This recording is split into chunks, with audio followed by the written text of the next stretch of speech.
सभी लोग बैठेंगे, दोनों हाथ ज्ञान मुद्रा में रखेंगे। आधे प्रेयर स्टार्ट करेंगे। ओंकार बिंदु संयुक्तम नित्यं ध्यायन्ति योगिनः कामनाक्षरं चैव ओंकार स्वस्ति स्वस्ति। Now rub your palms. Now touch your eyes. Then open your eyes.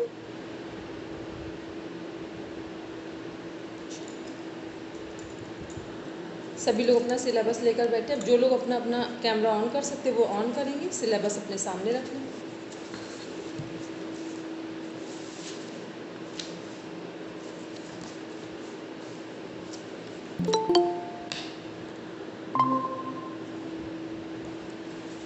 जो लोग घर पे हो वो सब अपना कैमरा ऑन करेंगे।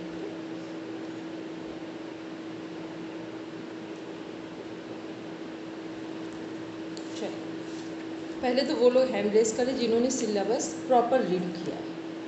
भले उसका मीनिंग पता हो ना पता हो, लेकिन रीड बिल्कुल 1 से लेके लास्ट तक किया है। रचना जी, पूजा होगा। अपर्णा मैम मेरी बात सुनाई दी? घर पे हैं सब लोग? मेरी बात का आंसर से ममता,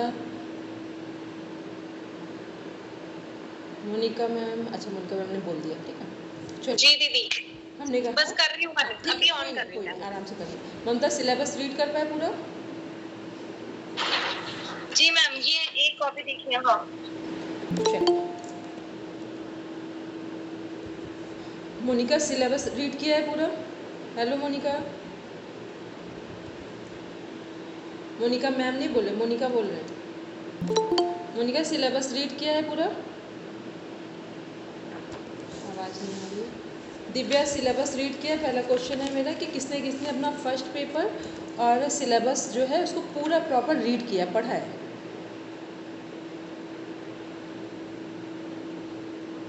देखो, आप उनको आंसर सही आएंगे तो फिर हम उन लोगों को रख रहे हैं कि वो किस श्रेणी में आ रहे हैं। सबको मेरी आवाज़ आ रही? हैंड रेस कर दो बस एक बार। क्लियर? रचना जी को आ रही, बाकी और सभी? जी मैम आ रही। जी मैम आ रही है। चलिए, हमने दिव्या कुछ क्वेश्चन पूछा, हमने कहा सिलेबस रीड किया है आपने? यस मैम, फर्स्ट पेपर का रीड किया है। नहीं, फर्स्ट पेपर की सिलेबस, फिर से ध्यान से मेरी बात सुनो। नेट जेआरएफ में का जो सिलेबस है वो पूरा रीड किया है। एक सिलेबस हो गया हमारा और एक फर्स्ट पेपर हो गया जो कॉमन पेपर है सभी का। Yes ma'am, first paper read किया। चलो ठीक है। चलो, अब पहले तो वो लोग सिंसियर होके हैंड रेस करें जिनको लग रहा है कि हमें इस बार निकालना है नेट या जेआरएफ, ठीक है। फिर हम पूरी स्ट्रेटजी 45 डेज आपके पास एक्सेस है और ऑनेस्टी से आप खड़े हुए तो हम फिर एज ए टीचर बात नहीं कर रहे हैं, फिर हम दूसरी तरह से भी सपोर्ट करना हमको पता है, ठीक है। तो लेकिन वो उन्हीं के लिए हम ये सब बात कह रहे हैं जो सच में लगता है जिनको निकालना है, ठीक है। क्योंकि ये कैसा एग्ज़ाम है, YCB, और इसमें ज़मीन आसमान का अंतर है, ठीक। वो बस एक क्या था, YCB का एग्ज़ाम देने के बाद आप माइंड से पूरा प्रिपेयर हैं, ठीक है। लेकिन ये टफ एग्ज़ाम है और यहाँ पर आपको कुछ भी एक क्लू नहीं है आपके हाथ में, लेकिन मेरे पास वो पूरे आइडियाज़ हैं कि अगर उसी तरह से पढ़ा हमने तो हम हमारा पेपर हम बीट कर लें, मतलब जो हमारा कंपटीशन है उसे बीट करेंगे जाके, ठीक है। तो पहले से 1 2 3 ये लोग आ गए हैं, ठीक है। अपर्णा मैम का हैंड रेज नहीं है, वो भी जुड़ेंगे। चलिए, अब आते हैं हम लोग नेक्स्ट। कितने घंटे अपनी समझ से सब अपना अपना बोलेंगे, कितने घंटे प्रिपरेशन करने की ज़रूरत है। पहले नेट और जेआरएफ वाले हैंड रेस कर दें। नेट जेआरएफ वालों में से दीप्ति अभी जुड़ी नहीं है। दीप्ति, अंजू, मीना और पूजा और मोनिका रानावत, ये 5 लोग हैं नेट जेआरएफ, ठीक है। बाकी के जो लोग हैं वो सब नेट वाले हैं। दिव्या कर सकती है नेट जेआरएफ का, लेकिन वो ट्रायल में जाएगा अभी दिव्या का, ठीक है। बाकी सभी कर सकते हैं। तो जिनको नेट जेआरएफ की तैयारी करनी है वो अपने लिए 45 डेज़ में 8 घंटे की स्टडी को पूरा फाइनल कर लें कि 8 घंटे पढ़ना है। जिनको नेट जेआरएफ वाले हैं वो 45 डेज़, बस 8 आवर्स अकॉर्डिंग टू मी, मेरे अनुसार करना है, ठीक है। जो लोग नेट वाले हैं और MA कर रहे हैं वो लोग 6 घंटे की स्टडी, बिल्कुल सफिशिएंट है उनके लिए, ठीक है, क्योंकि वो लोग जो है तो उनमें से YCB वाले हैं, तो अभी माइंड सेट है सभी का पूरा, ठीक है। तो 45 डेज बस उतना पर्याप्त है सबके लिए। अंजू आपका ठीक, अंजू नेट JRF के लिए हैंड रेस किया है? ये तो हो नहीं रहा था, मेरा पहले कोई इशू आ रहा था। अंजू फिर से बोलो। यस मैम, वो एड्रेस हो नहीं रहा था, इसमें कुछ इश्यू आ रहा था, तब अभी हुआ ये। चलो कोई बात नहीं। अब देखते हैं, जितने लोग स्टडी कर रहे हैं वो ये मान के चले पूरे टाइम ऑनलाइन होकर नहीं पढ़ा जा सकता है, ठीक। यदि आपने ऐसा सोचा कि ऑनलाइन हम पढ़ते रहेंगे तो धीरे धीरे माइंड इतना भारी हो जाएगा और इतना ऐसी हैवीनेस आएगी, आइज़ में ऐसा लगेगा कि अब ना कुछ समझ में आ रहा, ना कुछ दिखाई दे रहा है। तो ये सब इसलिए आज बात कर रहे हैं कि किन किन चीज़ों को हार्ड कॉपी पे लेना है और किन चीज़ों को हमें सपोर्ट लेना है, सुनना है, ठीक है। तो पहले जिनके पास कुछ ओरिजिनल बुक्स हैं, जिसमें से योग दर्शन लगभग सभी के पास है, श्रीमद् भगवद गीता लगभग सभी के पास है, ठीक है। फिर आते हैं योग एंड रोग, सभी के पास है, लगभग सभी के पास है। हठ प्रदीपिका, घेरण संहिता सभी के पास है, ठीक है। ये कॉमन बुक्स है जो लगभग सबके पास है। अब आते हैं नेक्स्ट पॉइंट पे, कामाख्या सर का PDF सबके पास है, हमने भेज रखा है, ठीक है। योग दर्शन का तो हमें लगता है कुछ भी पॉइंट नहीं चाहिए अलग से, आपके पास ऑलरेडी पूरा मैटर है, ठीक है। तो योग दर्शन का पूरा मैटर आपके पास। अब जरा एक बार सिलेबस को पीछे से ओपन करेंगे, फिर हम अपने जो बताना है वो बताते रहेंगे। 10th यूनिट देखेंगे एक बार, ठीक। इसमें कोई भी पर्टिकुलर बुक नहीं चाहिए, क्योंकि इस सभी बुक्स का क्या है, एक पूरा कलेक्शन है जो प्रैक्टिकल वाला पार्ट है, ये हो गया। फिर आते हैं, इससे बैक लेते हैं 9th यूनिट, योग के अनुप्रयोग, पूरी हमने यूनिट पढ़ाई है नोट्स के साथ, ठीक है। PDF सारे आए हैं। अब जिनके पास देखो, हमें 3 दिन हम एक आपको टास्क दे रहे हैं, जिन लोगों ने ऑनेस्टी से करके दिया, फिर हम आपकी पर्सनल भी सहायता कर देंगे, ठीक है। और काम नहीं किया तो देखो, एज अ टीचर ना तो कोई नोट्स प्रोवाइड करना हमारे लिए बहुत रिस्क से कम नहीं है, ठीक है। ये आपको जितना आसान लगता है इतना समझना बहुत कठिन काम है।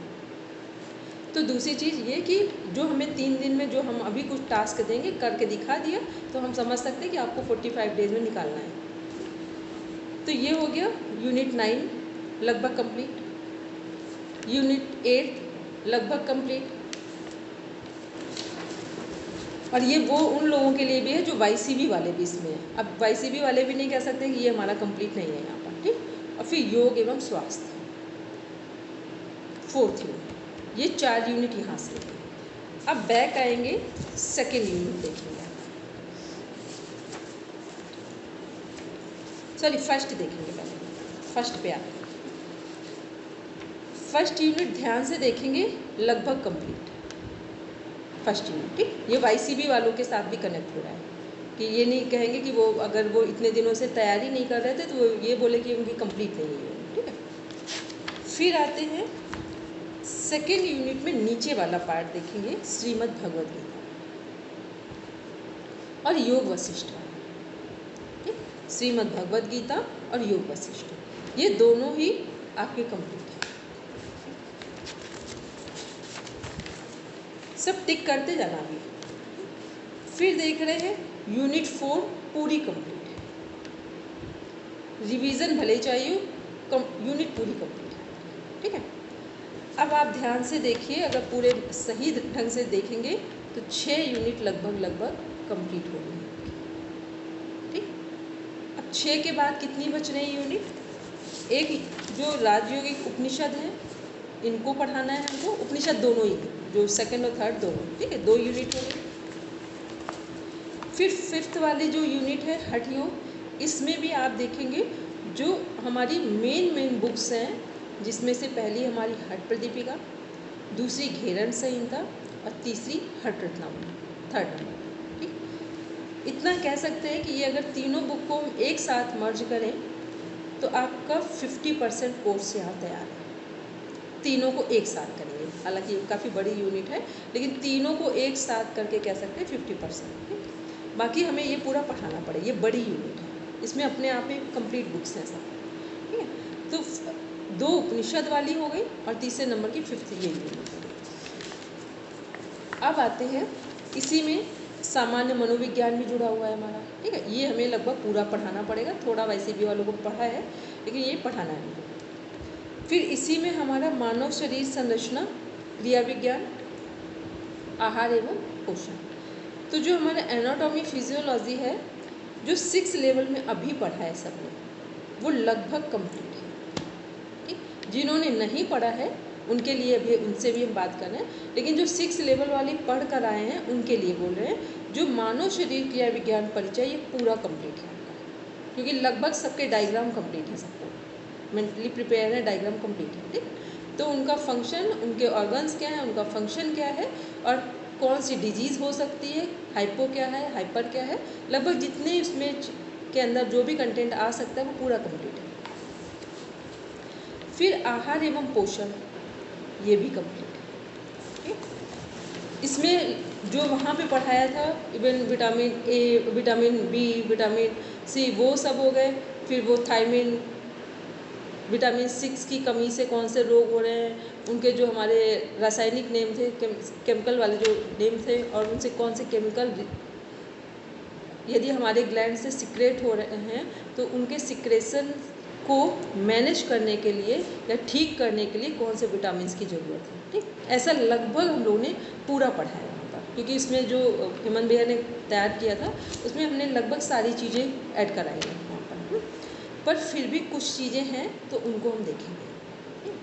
उसमें से देखना क्या है, जो ये इस तरह का है कि देखेंगे इसी में नीचे खाद्य समूह जहाँ लिखा है, अनाज एवं तृण धान्य लिखा है, ये वाला पार्ट आपको ध्यान से हमें करवाना है, और बाकी सभी चीज़ें यहाँ पर आपकी कंप्लीट है। तो अब आप ध्यान से देखेंगे आपको कितनी चीज़ों की ज़रूरत है। लगभग 4 यूनिट हमें पढ़ानी है। 4 यूनिट में भी दो यूनिट पूरी कंप्लीट, एक थर्ड और एक 5th, वो पूरी कंप्लीट करनी है। सेकेंड यूनिट है वो उपनिषद कंप्लीट करने हैं, राजयोगिक उपनिषद। और जो हमारी 6 नंबर की यूनिट है, इसमें क्या करना है, जो मनोविज्ञान वाला पार्ट है वो, आहार एवं पोषण में एक छोटा सा पार्ट, इतना काम हमें कहाँ कंप्लीट करना है, 6। इसके अलावा देखेंगे तो लगभग पूरा कोर्स यहाँ कंप्लीट है। ठीक, अब 3 दिन का जो टास्क है उसको एक बार नोट कर लीजिए कि 3 दिन में करना है। 3 दिन का टास्क सिर्फ ये है कि फर्स्ट यूनिट, सेकेंड में श्रीमद् भगवद गीता योग वशिष्ठ, फिर 6 नंबर की जो यूनिट है उसमें एनाटॉमी फिजियोलॉजी, फिर 7, 8, 9, 10 और ये जो हमारा 6 यूनिट में है डाइट वाला पार्ट है। केवल आपको इतना करना है कि अपना सिलेबस सामने रख करके उसका आंसर देना है। अभी किसको ये बात समझ में नहीं आ रही हो तो एक बार पूछ लें। फर्स्ट से लेकर ये स्टार्ट करना है कि सबको अपना केवल सिलेबस सामने रखना है और उसका आंसर देना है, और आंसर कैसे देना है, रेफरेंस के साथ देना है। ठीक, इसके लिए एक तो पहले जो ज़रूरी काम है, हार्ड कॉपी में अपना फर्स्ट पेपर और जो सिलेबस वाला है इसको 2 उसकी कॉपी निकलवा लें सिलेबस की। ठीक, और एक पेंसिल लेंगे जिसका आंसर देंगे, मान लो आपने आंसर दिया योग दर्शन 3rd चैप्टर और 70 नंबर का सूत्र है, तो पेंसिल से वहाँ पर PYS या केवल P डाल दिया, क्योंकि इतना तो आप अंडरस्टूड है कि P का मतलब योग दर्शन जा रहे हैं यहाँ पर। ठीक है, और 70 नंबर डाल दिया, तो ये क्या हो गया, रेफरेंस के साथ वहीं आ गया। यदि आप 3 दिन में इतना काम कर लेते हैं तो हम आपको श्योरिटी से कह सकते हैं कि मेरे पास इतने सारी चीज़ें हैं कि हम आपको फिर नेट और ज़्यादा दोनों में करवा देंगे, लेकिन ऑनेस्टी के साथ बोल रहे हैं। ठीक, ऐसा नहीं करना कि कोई भी ये कह दे कि आज हमें ये, और ये सब क्यों बोल रहे हैं कि हार्ड कॉपी से सपोर्ट लेना था। बहुत इस पे नहीं जाना, इस पे जो करना है उसके लिए भी अभी हम आपको कुछ चीज़ें शेयर करेंगे जो ऑनलाइन। तो ऑनलाइन कैसे करना है, जब आपको लगे कि आराम करने जा रहे हैं तो हमने मोबाइल को बंद किया, थोड़ी दूर रखा कि बस सुना उसको। फिर जब उठ के बैठे तो अपने मन से अपना सिलेबस ओपन किया, वहाँ पे टिक किया जाके और वहाँ पे रिप्लाई किया कि इसका जो कंटेंट है यूनिट 1 का पेपर 1 में, तो वहाँ पर इसका मीनिंग क्या है। ठीक, क्योंकि पढ़ने के बहुत सारे तरीके हैं, लेकिन वो तब हैं जब आप एक पूरे माइंडसेट को एक डायरेक्शन में यूज़ करेंगे, तब ऑनेस्टी पे करेंगे, तब कुछ संभव है। अदरवाइज़ आपको ऐसा लगा कि ऐसे कर लेंगे, अभी थोड़ी देर ऐसा किया, थोड़ी देर यहाँ, ये जो नेट JRF का एग्ज़ाम ऐसा नहीं है बिल्कुल भी। ठीक, तो क्या करना है, दोनों अपने जो सिलेबस है उनकी हार्ड कॉपी दो निकलवा लेंगे सब। ठीक, एक बार पहले पूरा रिस्पॉन्ड कर लेंगे, फिर दूसरी बार क्या करेंगे कि अभी तो पढ़ के करेंगे, फिर जब तक संडे आएगा या नेक्स्ट वीक में, तो क्या करना है कि कुछ भी हमें देखना नहीं है। और जैसे आज हमने रात में तैयारी करके सोई, कल हम एग्ज़ाम देने जा रहे हैं। ठीक, एग्ज़ाम के लिए कैसे हम प्रिपेयर करेंगे, एग्ज़ाम हॉल में बैठे वैसे अपना सिलेबस सामने रखेंगे और फिर अपना पेंसिल यूज़ की और बस करते रहते। आपको पता ही नहीं चलेगा कि एग्ज़ाम कितना सरल लगने लगेगा। तो पहली तो ये स्ट्रेटजी होगी। दूसरा, जितना जो आपके पास, जब आप उनको ये इस तरह से वर्क कंप्लीट करेंगे तो फिर जिनको नीड होगी हम सीधा सीधा उनको मैटर सेंड कर देंगे। ठीक, और उस मैटर को हार्ड कॉपी पे ले लेंगे, क्योंकि बहुत देर, जितना हम सब लोग जो फैमिली में घर में काम कर रहे हैं, हम सब लोगों के लिए इतना पॉसिबल नहीं है कि 5-5 घंटे हम मोबाइल देख पाए। ठीक है, इतना मोबाइल देखेंगे तो माइंड की जो एनर्जी है वो वर्क नहीं करेगी। लेकिन हार्ड कॉपी में जो भी देखेंगे वो माइंड सेट हो जाता है वहाँ पर, उसके साथ कनेक्टिविटी बन जाती है हमारी। ठीक है, तो ये करेंगे। अब आते हैं, ये तो हो गया 3 दिन का टास्क। लगभग सबको अगर समझ में आ गया तो बस एक बार हैंड रेस कर दे कि 3 दिन का हमने टास्क क्या दिया सब।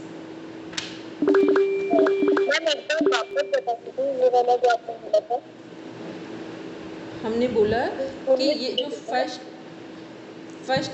फर्स्ट यूनिट, सेकेंड में योग वशिष्ठ श्रीमद् भगवद गीता, 4th यूनिट योग दर्शन, 6th यूनिट जिसमें एनाटॉमी फिजियोलॉजी और डाइट, फिर 7, 8, 9, 10 इन यूनिट्स को इनका सिलेबस सामने रखेंगे, पेंसिल लेंगे, पहले पढ़ लेंगे, कुछ अगर देखना हो पढ़ लेंगे, फिर केवल और अगर आपको वो भी ना समझ में आए तो आप देख के भी कर लेना, ये भी आपको वो दे रहा है। क्योंकि स्टार्टिंग में क्या होता है ना, हमने सही चीज़ों को सामने रख लिया तो वो भी हमारा एक मॉरल सपोर्ट बन जाता है कि हम चीज़ों को सही ढंग से समझ कर रख पा रहे हैं। तो 3 दिनों में आपने इतना वर्क कंप्लीट करके हमें टू द पॉइंट दे दिया रेफरेंस के साथ, तो समझ लेना कि कम से कम 25% तैयारी हो गई, क्योंकि सिलेबस ही 25% रिकवर कर रहा है आपका पेपर में। ठीक है, तो ये कर लिया। अब नेक्स्ट पॉइंट पे आते हैं कि फर्स्ट पेपर की जो बुक है, रेशम जी आपकी बात है, जो फर्स्ट पेपर की बुक है आज सब पहले ट्राई कर लेना, नहीं होता है तो कल डोलिया वाले जो हैं वो सुबह फ़ोन उठाते हैं, तो कल हम आपके लिए एक बार बात करते हैं। तो उनके पास रिसेंट में अगर जो भी अंजू इन लोगों ने भेजी, हमने इन लोगों से बात की थी यार, तो यदि मिल जाती है बुक तो ठीक है, बाई चांस नहीं मिल पाती है बुक तो फिर हम कल डोलिया पुस्तक भंडार से जो हरिद्वार में है उनसे हम बात करते हैं, तो सब लोग उनसे अपना बुक मंगवा लेना। ठीक है, फर्स्ट पेपर वाली। तो वो क्या होगा कि जब आप फर्स्ट पेपर 17 से 24 तक का सामने सॉल्व करेंगे तो आपको बहुत आसानी होगी। और अभी 10 मई तक दीप्ति अभी वापस आ रही है, ये थोड़ा बाहर जा रही, तो ये क्या करेंगे, पूरी इनके पास काफ़ी चीज़ें हैं, हमने भी बताई हैं और जो पढ़ रहे हैं उनसे भी, तो वो नोट्स बनकर आएगा पूरा। तो वो नोट्स अपना सामने रखेंगे, सिलेबस सामने रखेंगे, प्लस में हम आपको वीडियो शेयर करेंगे। वो कैसे करना है, सुनना है लेट कर आराम से, कि बॉडी भी पूरे रेस्टिंग मोड में है और हम सुन भी पा रहे हैं और कोई हमें अलग से एफर्ट नहीं लगाना है, फिर उसको सॉल्व करेंगे फर्स्ट पेपर को। ठीक है, अब आते हैं नेक्स्ट इसी में कि 3 दिन का ये जो टास्क है उसके बाद आपको 4 डेज़ का एक टास्क फिर कंप्लीट करना है। 4 डेज़ का टास्क क्या है, 17 से लेकर 24 तक, 17 से 24 तक के जो पेपर हैं इनको आपको सॉल्व करके देना है 4 डेज़ में। टाइम ड्यूरेशन क्या होगा, एक पेपर का 40 मिनट्स। तो एक बार हमने सुबह सॉल्व कर लिया, फर्स्ट और सेकंड सुबह ऐसे सॉल्व किया, बस एग्ज़ाम हॉल में सॉल्व कर रहे हैं, ठीक। फिर एक बार शाम वाले टाइम में सॉल्व कर लें। तो 2-2 पेपर को लेकर चलेंगे, और जो पेपर बहुत इजी लगे तो उसमें आप देख लेना, सोने से पहले लगे तो आप सॉल्व करें, क्योंकि एक बार डेडलाइन बनाकर काम करेंगे तो फिर काम सरल लगेगा करना, और फिर उसके बाद थोड़ा इजी हो जाएगा पढ़ना। तो ये पेपर सॉल्व करना है। तो क्या करना है, एक अपना सिलेबस प्रॉपर रेफरेंस के साथ रीड करके नोट डाउन करना है, सिलेबस के ऊपर ही पेंसिल से। दूसरा पेपर सॉल्व करने हैं, बस ये 2 काम हैं आपके 1 वीक। इतना आप जैसे ही कर लेंगे ना, तो आपको ऐसा लगेगा कि हम पेपर देने के लिए अभी तैयार हैं, पेपर देने के लिए अभी तैयार। अब जब ये सब चीज़ें आप करेंगे तो आपका क्या जो स्पेसिफिक वर्क है वो ये है कि आप नोट डाउन करते जाएंगे एक पेपर में यूनिट वाइज और कंटेंट वाइज, यूनिट वाइज और कंटेंट वाइज नोट करते जाएंगे कहाँ कहाँ हमको नीड है। नीड का मतलब कि हमें लगता है कि इसका हमारे पास प्रॉपर नोट्स नहीं है तो इसकी ज़रूरत है हमको यहाँ पर, या कुछ अदर गाइडेंस की ज़रूरत है। एक होता है कि नोट्स भी हैं फिर भी हमें समझ नहीं आ रहा है, ठीक है, और नोट्स भी हैं समझ भी आ रहा है लेकिन हम टू द पॉइंट आंसर दे नहीं पा रहे हैं, ठीक है। कई बार अभी जब आप करेंगे तो ये सारी चीज़ें आएंगी इसके अंदर, तो वो सारी चीज़ें जिस फॉर्म में आपको प्रॉब्लम नज़र आ रही है उसी फॉर्म में लिखेंगे। कन्फ्यूज़न है तो कन्फ्यूज़न ही लिखेंगे, ठीक है। गाइडलाइन चाहिए तो गाइडलाइन की ही नीड वहाँ पर लिखेंगे, क्योंकि सब कुछ अलग अलग अलग होता है। ऐसे हमें क्या लगता है, आवश्यकता, उपयोगिता, लाभ सब एक ही नज़र आते हैं, ठीक है, जबकि एक कोई भी नहीं, सब अलग अलग है। तो ऐसे ही जब वहाँ पर क्वेश्चन आप सॉल्व करेंगे या रेफरेंस के साथ कंटेंट को रिप्लाई करेंगे तो वहाँ आपको इन चीज़ों की ज़रूरत पड़ेगी। तो ये आप उसमें प्रॉपर रख लेंगे करके, तो 3 दिनों में हमें क्लियर हो जाएगा कि किसको क्या चाहिए। फिर जिसकी जैसी नीड होगी उसके अकॉर्डिंग फिर हम उसको जो हमें कंटेंट देना है वो हम प्रोवाइड करेंगे, ठीक। चलिए अब बोलेंगे पहले रचना जी, फिर अपर्णा मैम के पास आते हैं। मैम लाइक जैसे वहाँ शॉर्ट नोट्स बनाए थे वैसे ही इनको टिकी करना है, तो एनाटॉमी फिजियोलॉजी में डायग्राम्स बना ले। प्लस क्या वो बिल्कुल सेम है, कुछ चीजें तो बिल्कुल सेम ही लग रही है, मतलब लगभग अभी क्या ये हिंदी में वो हिंदी में पढ़ा इसलिए थोड़ा कंफ्यूजन आ रहा है, इसको जब मैं इंग्लिश में कर लूंगी तो फिर मुझे लग रहा है वो सेम पूरा कवर हो रहा है। तो उसमें डायग्राम्स बना ले, डायग्राम्स बना ले इसमें, तो इस वाली यूनिट में तो। और बाकी का जैसे यूनिट 1 पहले पढ़ी थी उसके वो नोट्स बने हुए ही हैं, तो उनको एक बार लर्न करके बिना देखे अगर मैं लिखूंगी तो वो 3 दिन में ये करके पूरा इस तरह से कवर कर लेना है जो जो आपने दिया है। तो उसकी फिर इमेजेस भेजनी है आपको, तो उससे ये पता लग जाएगा कि हमारी मीन्स कहाँ वीकनेस है, क्या मैटर, कि किसको किस चीज़ की आवश्यकता है, क्योंकि नेट जेआरएफ है ये डिफरेंट है, ठीक है। बार बार हम बोल, इसमें पता है आपको जो क्वेश्चन पूछे जाएंगे लगता है कि पूरा आता है क्वेश्चन का आंसर, ठीक। उसमें प्रादुर्भाव, अभाव, फिर एक साथ जब जोड़ दिया जाता है, एक डेफिनीशन है उसमें देखा होगा 6 चैप्टर में श्रीमद् भगवद गीता के, संयोगा भाव, ठीक। क्वेश्चन के आंसर में मेरे समझ से अगर 100 लोगों का रेशियो ले तो 90 लोगों ने क्वेश्चन का आंसर गलत है। उसमें था संयोगा भाव, अर्थ क्या था, संयोग का अभाव, ठीक है। तो ये क्या है कि जब आप ये सब चीज़ें करेंगे ना तो आपको खुद में समझ में आएगा डेप्थ में कि कहाँ कहाँ हमको ज़रूरत लग रही है, और क्योंकि ऐसे सब कुछ ईजी लग रहा है, सब सेम लग रहा है, सब कुछ पता है, ठीक है। तो एक बार पहले रेफरेंस के साथ आंसर दे देंगे, फिर क्वेश्चन आंसर को आपने देख लिया, और जब आप हमें सारी चीज़ें करके देंगे तो हमें व्यक्तिगत पता चल जाएगा किस यूनिट में आपको कैसा सपोर्ट चाहिए, ठीक। ये चीज़ होगी। बोलेंगे नेक्स्ट किसने हैंड रेस किया था, हेलो दिव्या।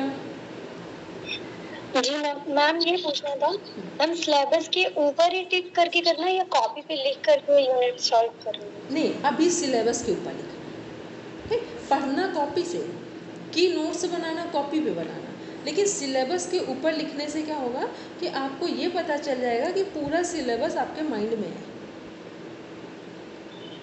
ठीक है मैम। हाँ, वो मैम ये 6 यूनिट, एक चीज और पूछनी थी। हाँ। 6 यूनिट है, वो तो मतलब पूरी पढ़ी नहीं हुई है। उसमें एमए में है हम लोगों का शरीर रचना एवं क्रिया विज्ञान, उसके हिसाब से जो पढ़ा है मैम वो थोड़ा नहीं, उसमें कुछ परेशानी आप लोग ये वर्क करके देना, फिर हम आपको वीडियो शेयर कर देंगे और कंटेंट शेयर करेंगे इसका, और हम पढ़ा भी देंगे। ऐसा नहीं है कि जहाँ जहाँ टफ लगेगा तो वो चीज़ हम बताएंगे भी, ठीक है, वो सारी। लेकिन पहले हमको पूरा प्रॉपर वर्क आएगा, और जो हम वीडियो शेयर करेंगे, आपने दिव्या कुछ क्लासेस अटेंड नहीं करी थी, नहीं तो हमने 6 लेवल से जोड़ रखा था आपको सभी को। एनाटॉमी जो अब हमने पढ़ाई है लगभग कुछ का थोड़ा कम आगे पीछे हो सकता है, लेकिन हमने जोड़ा सभी को था, ठीक है। तो वो फिर हम वीडियोस सेंड कर देंगे, शेयर कर देंगे, और जहाँ जहाँ हमको लगेगा कि रिवीजन की आवश्यकता है वो हम पूरा रिवीजन करा देंगे, ठीक है। 45 डेज है, ये तो हमने आपको दिया है वर्क, बाकी मेरा भी तो वर्क है यहाँ पर बहुत सारा, तो हम भी तो वो चीज़ करवाएंगे कंप्लीट, तो हम वो करवा देंगे, ठीक है। चलिए, और किसका क्वेश्चन था? मोनिका मैम या मोनिका? हाँ, अपर्णा मैम बोलेंगे। जी मेरे पास में ना पेपर 1 की टीचिंग एंड रिसर्च एप्टीट्यूड की केवीएस मदान की बुक है 2019 की, तो क्या मैं कोई और बुक पेपर 1 के लिए अरेंज करूं या मैं इससे पढ़ लूं? देखो रचना, वो अपर्णा मैम, कोई भी बुक आप नहीं लेंगे, केवल आपको क्या लेना, पेपर का सेट लेना है, ठीक है, पेपर का पेपर का। हाँ, ठीक, फर्स्ट पेपर का, जैसे इसका है वैसे फर्स्ट पेपर का, उससे सॉल्व करेंगे, उसको जिस स्ट्रेटजी से हम बताएंगे वैसे पढ़ेंगे आप, ठीक है। क्योंकि ऐसे केवीएस मदान को आपको लग तो रहा है, क्योंकि मेरे पास बुक है, ऑलरेडी है, तो उसमें क्या होता है कि बहुत सारी चीज़ें इजी हैं, तो जहाँ हमको लगेगा वो हम आपको शेयर कर देंगे स्क्रीनशॉट के साथ, और बाकी की चीज़ हम जिस वीडियो से बोलेंगे वो वीडियो को सुनेंगे आप, ठीक है। क्योंकि कुछ ऐसे एक्सपर्ट्स भी हैं जिनको आप बिल्कुल आसानी से, जिन चीज़ों को लग रहा है आप 10 दिन में करेंगे वो आप 1 दिन में भी कर लेंगे, ठीक है। तो फिर हम क्यों सोचेंगे कि आप इतना टाइम वहाँ पर यूज़ करें जाकर, ठीक है। तो अभी क्या है, अभी हमें एग्ज़ाम क्वालिफाई करना है, ये है हम लोगों का मोटो, तो उसके अकॉर्डिंग पूरी तैयारी करनी है, ठीक है। और बताइए। कल दीदी वाइवा में रजनीश सर ने पूछा था कि क्या कर रहे हो, जैसे उन्होंने इंट्रोडक्शन जैसे लिया, तो मैंने बताया कि सर नेट की तैयारी कर रही हूँ, तो बोले कि पेपर 1 कहाँ से तैयार कर रहे हो? मैं कहा सर अभी पेपर 1 नहीं कर रही हूँ। तो बोले पेपर 2 कहाँ से कर रहे हो? मैंने तो बता दिया कि दोनों टीचर्स के साथ में कर रही हूँ। कहते हैं अच्छा ठीक है। तो उसमें क्या है कि जैसे आप ये सारी चीज़ें करेंगे, और पेपर 1 का क्या है कि उसमें कुछ यूनिट जब आप अभी सब पढ़ेंगे तो आपको खुद में समझ में आ जाएगा कि पेपर 1 में 5 से 6 यूनिट ही तैयार करना है, जिनको सॉलिड तैयार करना है, ठीक है। और उसके बाद के क्या है कि क्वेश्चन आंसर है, तो वो आपको पूरा एक सेट भेजेंगे, तो वो क्वेश्चन आंसर वहाँ से देखिए, ठीक है, वो कर लेंगे। अब आते हैं इन सब के साथ कि जो टाइमिंग है वो कैसे मेंटेन करेंगे, वो ज़रा एक एक बार, जिनको 8 घंटे है वो अपना एक बार बोल दें, और जिनको 5 घंटे वो अपना बोल दें कि टाइम कैसे मैनेज करेंगे, वो भी समझ लें। देखो, एक टाइम तो सबको रखना पड़ेगा मॉर्निंग का, उसके बिना तो आपको सपोर्ट नहीं मिल सकता, ठीक है। एक मॉर्निंग में तो रखना ही पड़ेगा, वो आप कैसे करेंगे इसको आपको थोड़ा समझना होगा, चाहे वो 1 घंटे का रखें, इवन आधे घंटे का भी हो, तो भी सुबह का रखें, क्योंकि जब सुबह के टाइम में जिन चीज़ों को आप देखते हैं ध्यान से, वो पूरा आपके मेमोरी में फीड हो जाती है, ठीक। क्योंकि जो आधे घंटे का टाइम है उसमें आपको क्या करना है, जितनी हेडिंग्स हैं मेन वो, जितने हमारे श्लोक हैं, या श्लोक के अलावा फिर हमारे ये हैं क्या बोलते हैं, योग सूत्र हैं, ठीक है, ऐसे और भी हैं छोटे छोटे से, कुछ डेफिनेशन के फॉर्मेट में हैं, तो इन सब को आपको सुबह लर्न करना है, क्योंकि उसको लर्न करना सबके लिए आवश्यक है। इस समय उपनिषद में बहुत सारे श्लोक पूछे जा रहे हैं, तो मान लो पूरा श्लोक लर्न नहीं कर पाए, लेकिन हम उसको डेली देख रहे हैं, तो उसका फर्स्ट वर्ड और लास्ट देखा, नंबर देखा, तो भी वो आपके लर्निंग का ही पार्ट बन जाएगा। तो ये क्या करना है, ये सुबह के टाइमिंग पॉसिबल है, तो आधे घंटे, मान लो बिल्कुल नहीं पॉसिबल है तो बस आधे घंटे का टाइम निकालना है कि एक प्राणायाम आधे घंटे और एक सुबह का लर्निंग। अब वो जिसके पास अधिक समय हो वो अधिक ले लो, जिसके पास नहीं है तो आधे घंटे का आप रख लो। तो ये दोनों चीज़ें जैसे ही आप ये करेंगे तो फिर क्या होगा कि आपको ना तो सडन कोई प्रेशर आएगा पढ़ने में, और ना ही कोई आपको ऐसा लगेगा कि कोई कन्फ्यूजन्स आ रहे हैं, बहुत सारे डाउट्स आ रहे हैं जो हमारे क्लियर नहीं हो रहे हैं। क्योंकि स्ट्रेटजी जब बना के पढ़ा जाता है तो जिस क्षण आप पढ़ते हैं वहीं आपके डाउट्स क्लियर हो जाते हैं। और जब स्ट्रेटजी नहीं होती, पढ़ पूरा दिन रहे हैं, खुद में ही कन्फ्यूज हैं कि हमें किसके बारे में आता भी है, नॉलेज है भी या नहीं। और जब एक स्ट्रेटजी होती है तो हमें पता होता है ये यूनिट पढ़ी है, रेफरेंस के साथ पढ़ी है, बंद भी कर दिया हमने सब, पूरा जो हमारा सिलेबस है अपनी उंगलियों में ही काउंट कर लिया कि 10 नंबर की यूनिट है, फर्स्ट नंबर की यूनिट है, इसमें कंटेंट क्या है, क्या पूछा गया है, जो कंटेंट है उसका रेफरेंस क्या है। ठीक, क्योंकि जब इस तरह से तैयारी होगी तो सबके लिए आसान हो जाएगा। अन्यथा फिर क्या होगा कि हम सोच तो रहे हैं, लक्ष्य ऊंचा बना रहे हैं और फिर हम बार बार बैक हो रहे हैं। अब इसमें आते हैं दिव्या, अब आपको सीरियस मोड पे क्लास भी ज्वाइन करना और वर्क भी करना, ठीक है। और किसका बोल रहे थे? दिव्या। ममता, आप अपना बहुत ध्यान से पढ़ना होगा क्योंकि आपको स्टडी की सबसे अधिक ज़रूरत यहाँ पर किसी को है तो वो आपको है, अटेंशन की ज़रूरत है, ठीक है। और आते हैं मोनिका रंगावत, बोलेंगे। हेलो मोनिका। मोनिका आवाज़ आ रही है मेरी? एक तो मोनिका मैम है। ये बताओ कि अभी आपका कहाँ तक तैयार है, फर्स्ट पेपर और सिलेबस?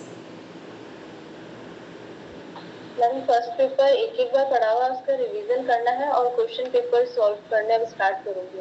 ठीक। और सिलेबस? मैम सिलेबस पूरा नहीं देखा है, थोड़ा बाकी है उसमें।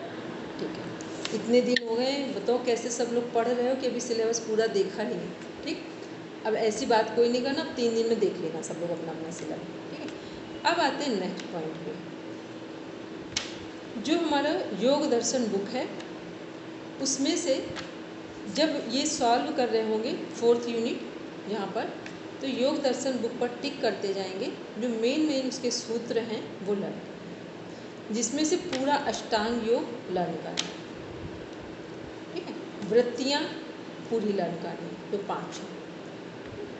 फिर कर्म के प्रकार लर्न करना है 4th नंबर के सूत्र। फिर 4th में जो फर्स्ट वाला मंत्र, तब जब औषधि वाला जो है कि सिद्धियाँ 5 प्रकार की हैं, वो पूरा लर्न करना है, ठीक। ऐसे देखेंगे तो कम से कम आपके 50 सूत्र बनेंगे जाकर, 50 जो इम्पोर्टेंट है, तो उनको क्या करना है, लर्न करना है। फिर आयुर्वेद में कुछ डेफिनेशंस हैं, ठीक है, वो जैसे श्लोक के फॉर्म में वैसे ही लर्न करना। श्रीमद् भगवद गीता में कम से कम 25 श्लोक 25 श्लोक बनेंगे। स्थित प्रज्ञ वाले चैप्टर में, सेकेंड चैप्टर में तो पहले वहीं से शुरू हो रहा है, क्या बोलते हैं, कर्मण्येवाधिकार रस्ते, ठीक, वो 3 वहाँ हो गए। समत्तम योग उच्यते योगा कर्मसु कौशलम। उससे पहले जो वो वाला है शिष्यस्ते हम साधी माम तम प्रपन्नम वाला, उसका जो क्वेश्चन है वो। फिर एक वो नैनम छिंदन्ति शास्त्राणी नैनम दहति पावका, ठीक है, 23rd नंबर का श्लोक है।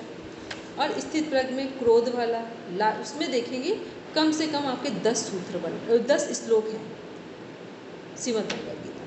ये अभी आज आपको अंजू या दीप्ति से हम सेंड करा देंगे क्योंकि हम सब कुछ करवा चुके हैं ऑलरेडी वो। फिर और भी श्लोक हैं पीछे तक, तो 25 श्लोक बनेंगे।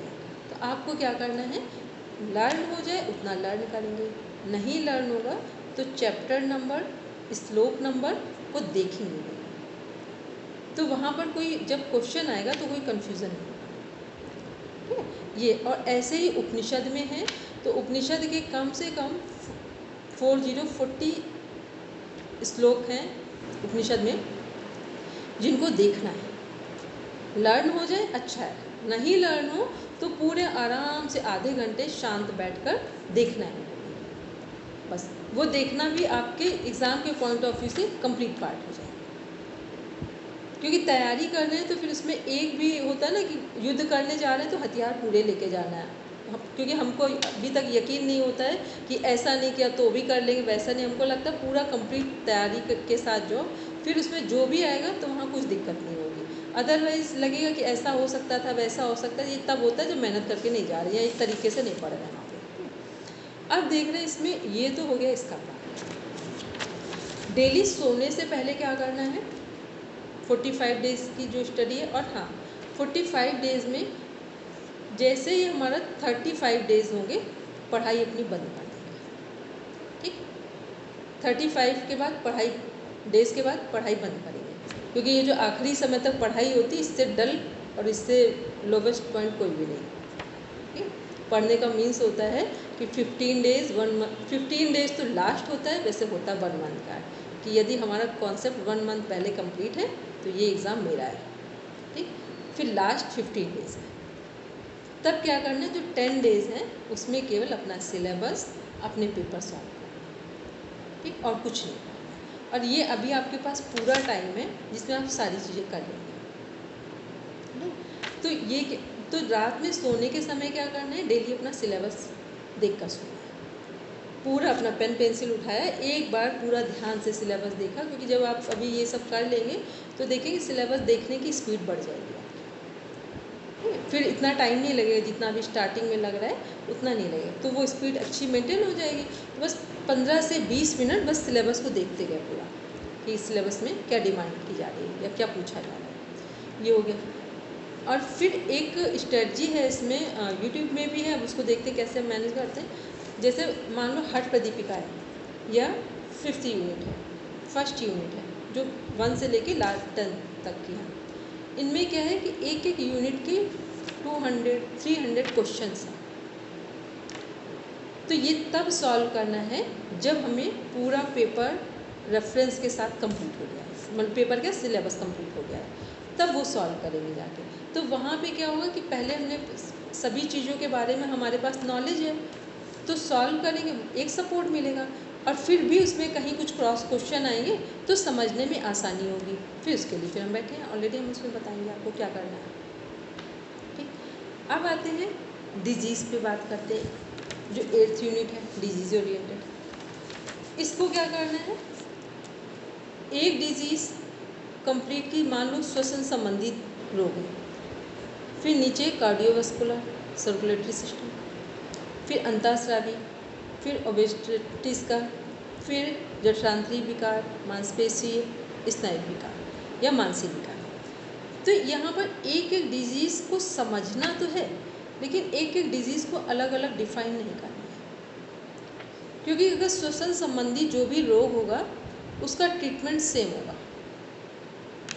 श्वसन संबंधी जो भी रोग होगा रेस्पिरेटरी सिस्टम से, उसका ट्रीटमेंट सेम होगा।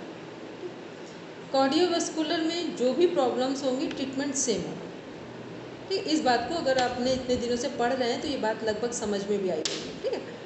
फिर क्या है, स्नायु विकार जो हमारे न्यूरो से संबंधित है, इसमें क्या है, माइग्रेन, तनाव, सिर दर्द, अपस्मार, लगभग सबका ट्रीटमेंट सेम। फिर मानसिक विकार, वो भी स्नायु से संबंधित है, इसमें क्या है, तंत्र पर मनोविकृति, दुश्चिंता रोग, फोबिया, अवसाद। तो यहाँ जितना आप इसको कर पाएंगे उतना करेंगे, बाकी का ये जो 6 यूनिट है वहाँ पर हमें इसे डीप में पढ़ाना है, तो यहाँ लगभग आप कर लेंगे। इसमें क्या क्या, जो हमारा एंग्जाइटी हो गया, फोबिया हो गया और डिप्रेशन हो गया, उसको देखना है। तो केवल डिप्रेशन जो है यहाँ पर वो अलग है, बाकी सब एक जैसे हैं।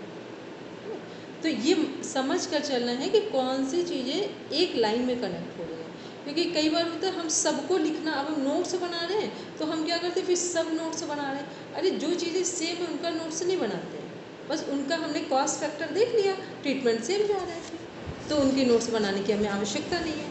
और क्या ध्यान रखना है, जो 1st से 6 यूनिट है, लिसन केयरफुली अगेन, 1st से जो 6 यूनिट है वहाँ तक जो कुछ भी पूछा गया है या जो कुछ भी बताया गया है वही 4th यूनिट में प्रैक्टिकल पार्ट में हमें रिस्पॉन्ड, जो 6 यूनिट है स्टार्टिंग की 1st से 6, वही लास्ट में 4 यूनिट में हमें प्रैक्टिकल पार्ट में रिप्लाई करना है। तो जब हम इधर कर रहे हो तो हमें ये भी पता होना चाहिए कि ये हमने वहाँ कहाँ पढ़ा है। मान लो हम इसमें पढ़ रहे हैं श्वसन संबंधित रोग, तो 6 यूनिट में रेस्पिरेटरी सिस्टम ही तो पढ़ा है, ठीक है। हम मान लो 9th यूनिट में पढ़ रहे हैं योग के अनुप्रयोग लिखा है, चेतना का अर्थ, परिभाषा, वेद, उपनिषद, श्रीमद् भगवद गीता, योग वशिष्ठ, सारी चीज़ें कहाँ पर है, फर्स्ट में ही दी हुई है, और कुछ है वो हमारे सेकंड में योग वशिष्ठ दिया हुआ है। फिर जो शिक्षक शिक्षार्थी और क्या बोलते हैं शिक्षा, ठीक है, ये 3 चीज़ें। तो ये वाला जो 9th यूनिट का पार्ट है ये थोड़ा सा कुछ पार्ट अलग है, तो उसको आपने अलग से, आपके पास मैटर भी है और हम लोगों ने पढ़ा भी है। फिर देख रहे हैं इसमें जो 10th यूनिट है, 10th यूनिट सभी को पता है, जो हमारा हठप्रदीपिका, घेरन संहिता, योग दर्शन में तो कुछ ही चीज़ें हैं, बाकी सब जो है हमारा वो हठप्रदीपिका, घेरन संहिता, और जो अदर लोगों ने जो कॉन्सेप्ट दिए हैं और जिनके कॉन्सेप्ट को UGC नेट के सिलेबस में शामिल किया गया है, वो लोगों के नाम दिए गए हैं, या उन्होंने जो कुछ भी दिया, जैसे आचार्य श्री राम शर्मा जी हैं तो उन्होंने सविता ध्यान दिया हुआ है, ठीक है। S व्यासा से हैं, HR नागेन जी हैं, उन्होंने क्या दिया, ध्वनि अनुकंपन विधि दी हुई है। फिर उधर देखिए महर्षि योगी यहाँ पर दिए हुए हैं, तो फर्स्ट में उनका हम लोग कैरेक्टर ही पढ़ रहे हैं। तो जो पढ़ रहे हैं उसको ये भी ध्यान में रखना है कि यहाँ पढ़ रहे हैं तो वो 6 यूनिट में कहाँ डिफाइन किया गया था, इसी का नाम रेफरेंस है यहाँ पर। चलिए अब ये हम लोग ने अभी बात की, तो अब देखते हैं एक बार 5 घंटे का अगर टाइम देखें तो मैनेज कैसे करेंगे। पहले तो 1 वीक की स्टडी जो है हमारी उसको देख लें, टाइम टेबल। तो जब हम लोग सिलेबस ये सॉल्व कर रहे हैं, 6 यूनिट जिनको सॉल्व करना है, रेफरेंस के साथ देना है, तो इसमें हम लोग कितना टाइम देंगे, 1 घंटे एक बार। जब भी बैठेंगे, एक आपका एग्ज़ाम करीब कितने घंटे में आप दे पाएंगे, 3 घंटे 2 घंटे, एग्ज़ाम हॉल की बात करें। देखो दोनों ही चीज़ें हैं, किसी को बहुत जल्दी करने की हैबिट है, ठीक है, कॉन्सेप्ट क्लियर होगी तो आप जल्दी करके बैठेंगे, इसमें कोई डाउट नहीं है, ठीक है। फिर तो नींद भी आ जाएगी वहाँ पे, जब क्योंकि हम लोग ने एग्ज़ाम दिया है, इससे हमको पता है कि आराम से करने के बाद वहीं हेड डाउन कर लिया, क्योंकि जब सही से ही पता हो तो, और जब आप भी करेंगे ना तो आपको ऐसे ही लगेगा, उसमें किसी के लिए कोई स्पेसिफिक नहीं है कि कोई बहुत बड़ा काम किया है, बस तरीका से ही पता है केवल उसका। बोलेंगे जो ये मैम कंप्यूटर पे करते हैं तो टाइम लग जाता है, उसमें स्क्रॉल करने में जो पैसेज है ना वो आगे पीछे उसमें बहुत टाइम लगता है मैम। उसमें क्वेश्चन आंसर एक बार ऊपर गए, एक बार नीचे गए, एक बार ऊपर गए, लगता है मैम इसमें टाइम। नहीं अंजू, अभी और अच्छे से जब पूरी तैयारी करके जाओगी, देखो अभी एक बार तैयारी की थी तो PhD के लिए एलिजिबल हो गई, ठीक है, अब दोबारा करोगी तो एकदम नॉर्मल JRF के लिए एलिजिबल होगी, तो इसलिए उसको माइंड सेट करके जाना, ठीक। चंद्रकला मैम आप ही लोग के साथ क्यों, तो वो सही से यूज़ भी नहीं करना आता था, ठीक है, सही से टेक्नोलॉजी नहीं पता थी चंद्रकला मैम, तो इसलिए ये बात नहीं, बस जितना कॉन्सेप्ट क्लियर होगा उतना वहाँ सब आसान होगा। वहाँ होगा क्या, जब आपको पता है, सही से पूरा पढ़ कर गए हैं, तो आप ये नहीं सोचेंगे वहाँ कि बाद में आंसर देना है, जो क्वेश्चन दिखता जा रहा है बस आंसर देते जा रहे हैं, तो आपको ऊपर नीचे करने की इतनी आवश्यकता ही नहीं पड़ेगी। आवश्यकता तो तब पड़ती है कभी इसका नहीं आ रहा है, यहाँ पे भी ऊपर भी कन्फ्यूज़ है, नीचे भी कन्फ्यूज़ है, फिर फर्स्ट में कन्फ्यूज़, 7th में कन्फ्यूज़, 12th में कन्फ्यूज़, वहाँ प्रॉब्लम्स आती हैं। जब कन्फ्यूज़न नहीं है तो इतना टाइम क्यों लगेगा, ठीक है। तो इसलिए यहाँ पहले डाउट्स अपने सब क्लियर करके जाएंगे। तो 2 घंटे एक बार बैठने की हैबिट है, ठीक, सुबह 1 घंटे, फिर उसके बाद जो जब भी बैठेंगे तो 2 घंटे बैठेंगे। 2 घंटे इसलिए बैठेंगे कि आपका माइंड अपने घर से प्रिपेयर हो जाए कि एग्ज़ाम हॉल में हमें बैठना है, ठीक है। तो वो 2 घंटे का, और फिर भी कहीं लगे कि हमारे पास टाइम नहीं है, तो फिर क्या करना है कि वो स्लॉट जो है वो टुकड़ों में डिवाइड कर लेंगे, आधे घंटे 1 घंटे, लेकिन 5 घंटे हमें एक टारगेट ओरिएंटेड वर्क कंप्लीट कि हमें ये करना है। क्योंकि 2 तरीके हैं, या तो फिर आप टाइम के साथ मैनेज करिए या वर्क के साथ मैनेज करिए। तो हमको ये आसान लगता है कि वर्क मैनेजमेंट होना चाहिए, कि हम सोएंगे तभी जब काम कंप्लीट करेंगे, सोएंगे तभी, क्योंकि हम सब लोगों के लिए इतना पॉसिबल नहीं है कि हम लोग ये सोचे ये टाइम है तो इसमें कर ही लेंगे, हमारी नज़र में तो नहीं है, ठीक है। वो स्टूडेंट लाइफ होती थी तो अलग बात है, अभी नहीं पॉसिबल है ये सब। तो उसको ये मान के चलना है कि हमें सोने से पहले काम कंप्लीट करना है, एक होगा। दूसरा, डेली हमें फर्स्ट पेपर, अभी तो जब कर रहे हैं सिलेबस वाला तब तो कोई बात नहीं, इस अदरवाइज जब पेपर सॉल्व करेंगे या पढ़ेंगे तो फर्स्ट और सेकंड दोनों पढ़ना है। 3 घंटे सेकंड पेपर के लिए सिलेबस के लिए, 2 घंटे फर्स्ट पेपर के। अब 2 घंटे में ही हमें डिसाइड कर लेना है कि 1 घंटे हम पेपर सॉल्व करेंगे और 1 घंटे जो हमारा यूनिट है, एक यूनिट को कंप्लीट करना है। 1 घंटे पेपर सॉल्व करना है और 1 घंटे यूनिट को देखना है। बस ये हो गया फर्स्ट पेपर।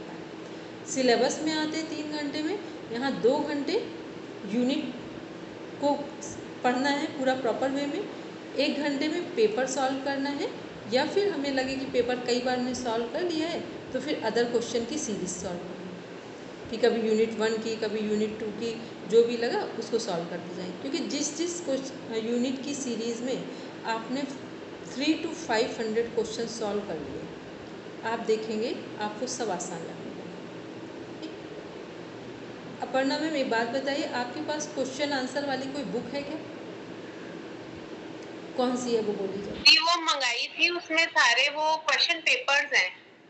ना वो नहीं, क्वेश्चन आंसर एक योग मंजूषा है। हाँ योग मंजूषा, लेकिन योग मंजूषा जो है वो पहले वाली है, वो तो गलत है। आप लोग को पता नहीं चलेगा, उसमें कम से कम अगर 100 क्वेश्चन का रेशियो उठाते हैं तो 20 क्वेश्चन गलत है। तो अब हम लोग ने पढ़ा है तो हम लोग के लिए तो ठीक है, आपके लिए ऐसे नहीं। चलिए हम अभी एक बार डोलिया वाले से बात करते हैं। अगर ऐसी कोई क्वेश्चन आंसर की तो उसमें क्या होगा कि एक एक यूनिट के करीब 200-300 क्वेश्चन के आंसर दिए हुए हैं, तो उसको सॉल्व करने के बाद कोई भी क्वेश्चन आपका बचता नहीं है कहीं से। और हार्ड कॉपी में क्या है, ये सब इजी लगता है सॉल्व करना, ठीक है। तो उसको हम फिर एक बार उनसे बात करते हैं और फिर हम आप लोग देखते हैं तो वो होगी। तो इसमें क्योंकि हम ये चाह रहे हैं कि बहुत सारा टाइम आपको मोबाइल में नहीं देंगे, क्योंकि मोबाइल में बहुत टाइम देने से हम इतने दिनों से खुद में फील करते हैं बहुत ज़्यादा टाइम मोबाइल में दे दो तो अपना माइंड काम नहीं करता, ठीक है। तो अभी हमारे पास 45 डेज़ का एक टाइम है, तो उसमें एक बार देख लेते हैं योग मंजूषा का।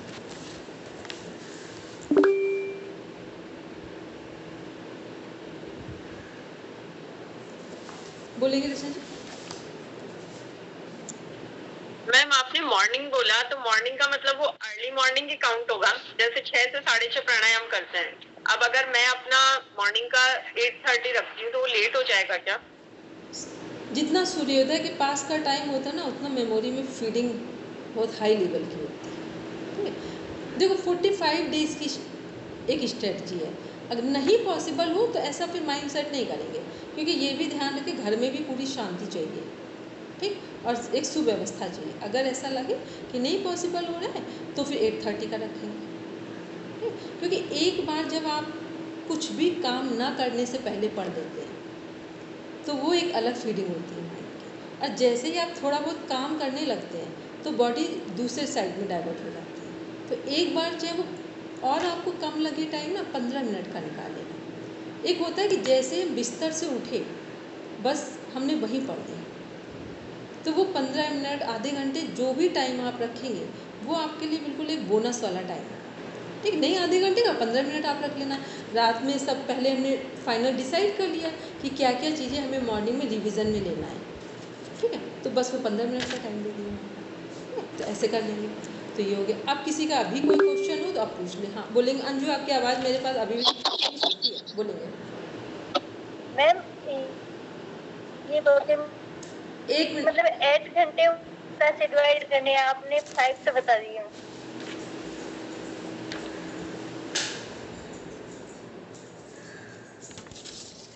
अंजू अब बोलो फिर से। Yes ma'am. अब बोलो, मैम तुमने फैन 8 ऑफ घंटे किया है। कैसे डिवाइड करने हैं ये पूछ रही थी। 8 घंटे कैसे डिवाइड करने हैं मैं ये पूछ रही थी। हाँ अब आवाज़ जैसे आई 5 तो बता दी कि 3 घंटे। ठीक है। देखो अंजू, 8 घंटे वाले जो लोग हैं, और क्योंकि आपके पास जिन लोगों की भी मैरिज नहीं हुई ना, उनके सबके पास बोनस वाला पॉइंट है, ठीक। तो सब सुबह उठना 3 बजे और 3 से 6 पढ़ाई कर लेना, या 3 से 5 पहला फर्स्ट स्लॉट, ठीक। फिर उसके बाद एक बार बैठना 9 से 11 के आसपास, 2-2 घंटे के स्लॉट लेना, एक सुबह 3 से 5 या फिर 4 से 6 जिसमें सही लग रहा हो, फिर 9 से 11, फिर आराम से रेस्ट करना, जो खाना खाना हो वो सब करना, फिर एक बार बैठना 2 से 4 और फिर एक बार शाम को बैठना। ठीक, एक क्लास हो गई। और या इसी के बाद बैठना हो या 7 से 8 बैठना हो, ऐसे करके बस 8 घंटे, 2 घंटे अपने निकालना, 8 घंटे का टाइम। लेकिन सुबह जो 2 घंटे हैं 3 से 5 या 4 से 6 उसको फाइनल रखना है, क्योंकि JRF के लिए इससे कम में कुछ नहीं होने वाला है। इसलिए सारा कन्फ्यूज़न हमने बाहर कर दिया ताकि ये डाउट ना रहे कि नहीं हमने पढ़ा तो बहुत था, ये कोई मैटर नहीं करता, कॉन्सेप्ट कितना क्लियर था ये मैटर करता है। ठीक, क्योंकि पढ़ा बहुत है तो हमें क्या इससे हमें क्या लेना देना कितना पढ़ा है, जो पूछा जा रहा है, जो आपके पास सिलेबस है वो आपका कंप्लीट है कि नहीं है। ठीक है, और अंजू आपके लिए कोई प्रॉब्लम नहीं है, लगभग आपका वैसे ही 60% वर्क कंप्लीट है, 60 से भी ज़्यादा कंप्लीट है आपका। ठीक है, तो आपके लिए तो कुछ प्रॉब्लम ही नहीं है। तो अच्छे से आप हो गए, दिव्या हो गए, पूजा हो गए, मोनिका रंगावत, दीप्ति, आप लोग लगभग तैयारी भी है और अच्छे से कर भी सकते हो। ठीक है, और जिसकी जो नीड होगी वो हम फिर देख लेंगे। अब और किसी का कोई क्वेश्चन है तो आराम से 10 मिनट में पूछ लो सब, क्योंकि कल फिर हम यूनिट स्टार्ट करेंगे। बोलेंगे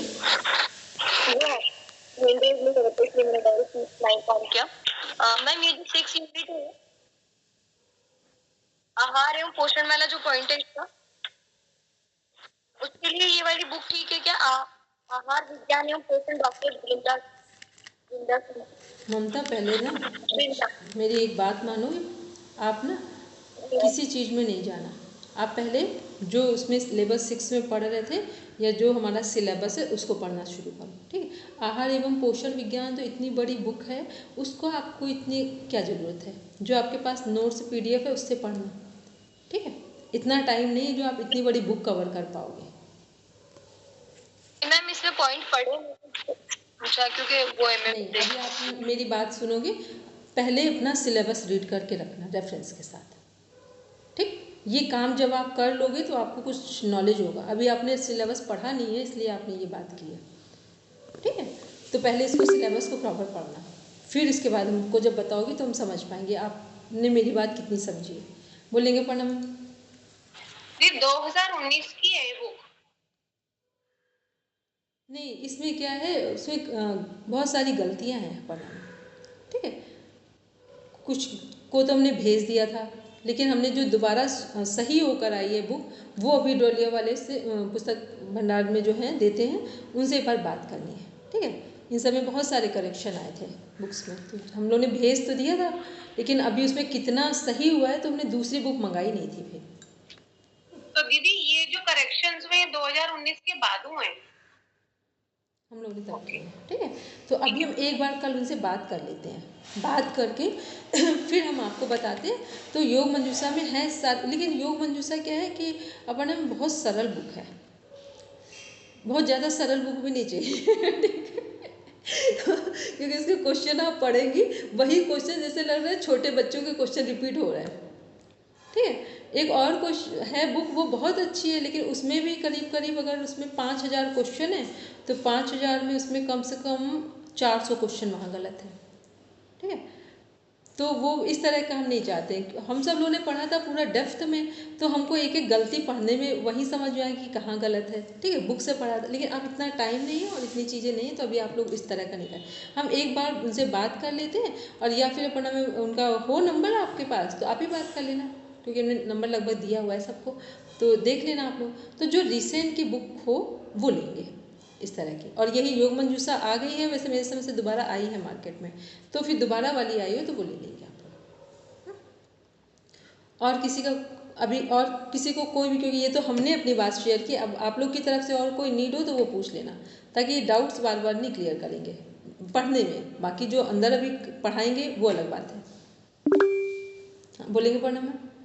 दी मेरे पास में ना एक मानव शरीर संरचना और योग अभ्यास का प्रभाव, ये वाली बुक है डॉक्टर मलिक राजेंद्र प्रताप की, ये मैंने MA करते हुए खरीदी थी।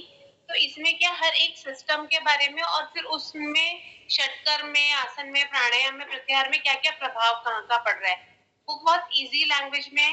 तो अब मैं या तो आपको इसके एक चैप्टर की फोटो अगर PDF बना के भेज दूं, अगर आपको लगता है कि ये ठीक है तो मैं फिर एनाटॉमी फिजियोलॉजी की कोई बुक नहीं लूंगी, अगर आपको लगता है कि किसी और बुक की जरूरत है तो फिर मैं वो वाली ले लूँगी। एनाटॉमी फिजियोलॉजी की बुक आप कितनी भी ले लें, एनाटॉमी फिजियोलॉजी का जो पैटर्न है पढ़ने का वो यही है कि जो लेवल 6 में आप देख रहे थे और जो अपना यूजीसी नेट में देख रहे हैं, ठीक, टू द पॉइंट आंसर पता हो। और जो 11 सिस्टम है हमारे, यदि सिस्टम्स के डायग्राम माइंड में फीड हैं तो आपको एनाटॉमी में एक भी क्वेश्चन के गलत होने के चांस नहीं बनेंगे, ठीक। सबसे सरल तरीका है।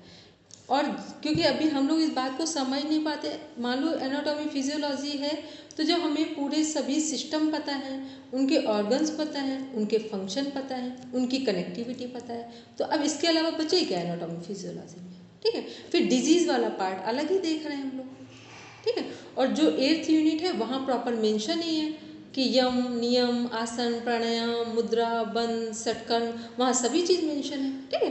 तो वो आप भेज देना पड़ा, कहीं कुछ सपोर्टिव इसमें लगेगा तो बता दें, क्योंकि अभी आप लोग ना बहुत अलग अलग चीज़ों को नहीं पढ़ना, क्योंकि जब कम समय हो तो आपको पता नहीं चले, आपको अभी लगेगा कि ये बुक बहुत अच्छी लग रही, 1 घंटा आपने पढ़ लिया, लेकिन आपकी जो स्ट्रेटजी 35 डेज़ की है उससे वो 1 घंटा माइनस हो गया है। ये बात जितनी जल्दी समझ में आएगी उतना आसान होता पढ़ना, ठीक है। आपको लगेगा यूट्यूब में कुछ अच्छा दिख रहा है, उसको हम पढ़ रहे हैं, फिर पढ़ने के बाद लगा ये बहुत अच्छा नहीं था, लेकिन टाइम तो आपका आधे घंटे चला गया। तो अभी हमें क्या करना है, अगर 10 मिनट भी है तो 10 मिनट में हमें ये देखना है कि मान लो हम कहीं जा रहे हैं, 10 मिनट मेरे पास टाइम है, तो क्या करना है कि 10 मिनट में खुद में देखना है कि कौन सी यूनिट को 10 मिनट में देख सकते हैं। तो 10th यूनिट को 10 मिनट में देख सकते हैं, ठीक। लग रहा है हम रास्ते में जा रहे हैं, कोई ऑप्शन नहीं है पढ़ने का, सिलेबस अपने पास में रख लीजिए, सिलेबस ही देखते चले गए, ठीक। तो तब आप समझ पाएंगे। मान लो हम लोग सब्जी काट कर रहे हैं, काट रहे हैं, तो क्या करेंगे, वही वीडियो सुनना शुरू कर देंगे। तो वो सब क्या है कि पूरा माइंड एक जगह पर होगा, काम भी अच्छे से हो जाए, खाना बना रहे लग रहा कोई आसपास नहीं है तो वो वीडियो हमने ऑन किया जो बिल्कुल आसानी से जिसे हम सुन सकते हैं, देखने की भी ज़रूरत ना हो। क्योंकि जब हम काम कर रहे हैं उस समय हमने कोई वीडियो सुना, तो मान लो हमने आधे घंटे की वीडियो में केवल 5 मिनट के भी पार्ट को सही से सुन पाए, तो 5 मिनट भी आपके काम का था, क्योंकि आपने अलग से टाइम नहीं दिया था, काम करते हुए सुना था उसको, ठीक है। तो यहाँ भी ये मैं मान लो नहाने जा रहे हैं, झाड़ू लगा रहे हैं, पोछा लगा रही है, कोई आपके यहाँ करने वाले आ रहे हैं, नहीं आपके पास दूसरा काम है, अपने कंघी कर रहे हैं, आपने उसी में अपना रिवीजन कर लिया। क्योंकि जब किसी को ये वाली स्ट्रेटजी समझ में आती है कि कहीं पर भी हमें तैयारी ही करनी है, तो आपके पास सारे अवसर हैं। और जब ये लगेगा कि जब समय होगा तभी हम पढ़ेंगे जाकर, तो मेरे समझ से तो आफ्टर मैरिज तो ये संभव नहीं, ठीक। हाँ, ये इतना संभव काम नहीं है कि आप ये सोचें कि हमें आराम से बैठ के पढ़ने का समय मिलेगा तो हम पढ़ेंगे, तो कुछ भी हम नहीं कह सकते। मतलब कहीं कुछ टहलने का मन हो, बैठने का मन हो, 2 मिनट का भी टाइम हो, तो 2 मिनट में भी देख लो हम क्या रिवीजन में ले सकते हैं। ये वाली स्ट्रेटजी पूरी आपके काम आ जाएगी, ठीक। और आप जब ये सारी चीज़ें पढ़ेंगे, देंगे, फिर हम आपको जिस चीज़ की आवश्यकता होगी एज इट इज़ आपको हम सेंड कर देंगे, ठीक। पढ़ाने में भी सपोर्ट पूरा कर देंगे और मेटल भी सेंड कर देंगे, क्योंकि हम ये भी चाह रहे हैं कि कम समय है तो बहुत सारा वर्क आप मोबाइल पे ना लें, जहाँ मोबाइल की ज़रूरत है वहाँ मोबाइल का यूज़ करेंगे, बाकी क्या करना है, बाकी का केवल और केवल हार्ड कॉपी पे देखना है। तो हार्ड कॉपी पे पढ़ना बहुत इजी होता है, और हार्ड कॉपी की पढ़ाई ब्रेन जो है ना पूरा कैप्चर करता है। मोबाइल पे बहुत सारी चीज़ें और भी दिखती हैं तो हम उतना हमारा कंसंट्रेशन नहीं बनता है, लेकिन हार्ड कॉपी का कंसंट्रेशन फाइनल बनता है। इवन हार्ड कॉपी पे आप जो चीज़ ध्यान से देखते हैं ना, तो जब पेपर में कोई क्वेश्चन आता है तो वो लाइंस की जो डिज़ाइन है वो आपके माइंड में सपोर्ट कर देती है कि वहाँ ये लाइंस ऐसे देखी थी तो यही आंसर होगा। तो ये हार्ड कॉपी के फ़ायदे हैं वहाँ पढ़ना, तो इसलिए उसको वैसे पढ़ेंगे तो सबके लिए आसान होगा, ठीक। अब किसी का और कोई क्वेश्चन हो बस 1 मिनट में लेंगे, बाकी आज शांति बात करें। एक तो कल की मैं मीटिंग नहीं अटेंड कर पाई थी तो उसमें कुछ खास बात हुई थी क्या? प्लस में अगर हमें कोई टॉपिक पढ़ना था, आप कह रहे थे कि कुछ और क्लासेस आप ले रहे हो, तो उनके टाइमिंग्स क्या क्या हैं जिसमें ये जो वो है ना 8 से 9 वाली, आज से लेंगे हम इसको क्लास को, तो 4th लेवल का उसमें MA का ही पूरा पढ़ा रहे हैं, ठीक है। 4th लेवल ही है, उसमें MA का है। तो कभी ऐसा लगे मान लो कि हम लेटने जा रहे हैं या थक गए हैं या हमें कुछ समझना कुछ सुनना है, तो आप लोग आराम से मोबाइल का वीडियो ऑफ रखना, कैमरा ऑफ रखेंगे और सुनिएगा उसको, क्योंकि कई बार नहीं मन करता है तो किसी के साथ जुड़ जाते हैं तो फिर थोड़ा सा इंटरेस्ट आने लगता है। ठीक है, अभी के लिए फिलहाल 5 से 6 हम पढ़ाएंगे ही आपको, क्योंकि अभी हम चाह रहे हैं कि जितना आपके पास 1-1 मिनट का समय हो उसको आप पूरा गोल ओरिएंटेड काम करेंगे तो सबके लिए अच्छा हो। क्योंकि तो उसमें दीदी टॉपिक क्या चल रहा है? अभी आज हमको देखना है, शायद योग दर्शन स्टार्ट होने वाला है। ओके, योग दर्शन, ठीक है, तो लगे तो आप लोग जुड़ जाना, कुछ में ऐसी बात नहीं है, पर हमें ऐसा लग रहा है कि बहुत ज़रूरी हो तो जुड़ना, बिल्कुल अभी फिर बोल रहे हैं, ठीक, क्योंकि अब ये टाइम आपके लिए बहुत महत्वपूर्ण है। 45 डेज कोई मायने नहीं रखते, क्योंकि जब आप यहाँ क्लास अटेंड करेंगे, सुबह प्राणायाम भी कर रहे हैं, तो बहुत ज़रूरी हो, या जब ऐसा लगे कि जैसे कुछ ऐसा घर में माहौल हो गया है कि अब अपने आप को एक मोटिवेशन चाहिए, तो 8 बजे वाली क्लास को तुरंत ऑन कर लेंगे, ठीक है, बस उतनी देर के लिए, बाकी आराम से सेल्फ मोटिवेट होंगे, वो ज़्यादा सपोर्टिव है। ठीक है, चलिए अब करेंगे सब शांति पाठ। कल 5 बजे सब कोशिश करेंगे प्रॉपर क्लास ज्वाइन करेंगे। ठीक,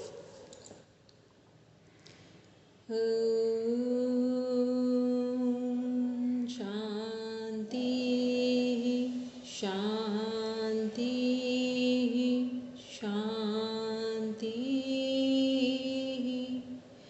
सर्वारिष्ठस्तु शांतिर्भवतु। Now rub your palms, touch your eyes, then open your eyes। सबको प्रणाम।